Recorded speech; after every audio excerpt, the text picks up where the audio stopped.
চাই, বীর সাহেব জন্ম নাই, সংসদে দেখতে চাই। যদি না হয় পিয়ার, আসবে আবার স্বৈরাচার, যদি না হয় পিয়ার, এই দাবি জনতার, দেশবাজাতে পিয়ার, দেশবাজাতে পিয়ার, এই দাবি যদি আসে পিয়ার, যদি না হয় সংস্কার, আসবে আবার স্বৈরাচার, যদি না হয় সংস্কার, যদি না হয় পিয়ার, আসবে আবার স্বৈরাচার, যদি না হয় পিয়ার।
সংক্ষিপ্ত আলোচনা পেশ করছেন বাংলাদেশ মুজাহিদ কমিটি শিবচর উপজেলা শাখার সংগ্রামী সদর। দাবিগুলি বাস্তবায়ন করা অত্যন্ত জরুরি।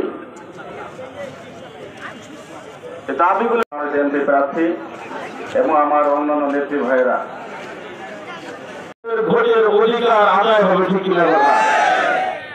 এই জন্য ক্লিয়ার করতে হলে আপনি রাজনীতির মাঠে কেন আসলেন?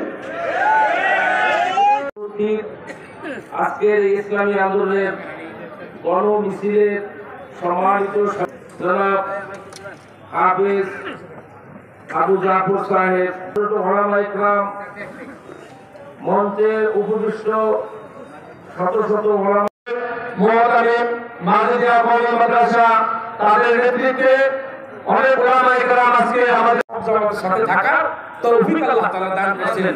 এজন্য আলহামদুলিল্লাহ।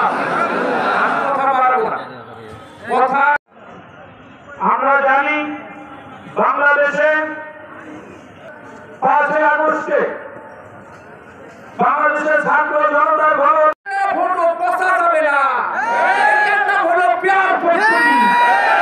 এই জন্য আমরা পেয়ার পদ্ধতিতে নির্বাচন চাই। যতদিন পর্যন্ত এই সরকার পেয়ার পদ্ধতিতে নির্বাচন না দিবে ততদিন পর্যন্ত বাংলার জমিনে নির্বাচন হবে না, হবে না, হবে না। নির্বাচন পেয়ার পদ্ধতিতেই হতে হবে। সুষ্ঠু নির্বাচনের জন্য লেভেল প্লেইং ফিল্ড নিশ্চিত করতে হবে। গণহত্যার বিচার দৃশ্যমান করতে হবে। বিশেষ ট্রাইব্যুনালে ভারতীয় কারাগার ও ফেসিবাদের দোষর জাতীয় পার্টি, এর সাথে আছে রাজভান্ডারী, এই সমস্ত জাসদ বাসদ সহ 14 দলের বিচার করতে হবে এবং বিচার চলাকালীন অবস্থায় তাদের সকল কার্যক্রম নিষিদ্ধ করতে হবে।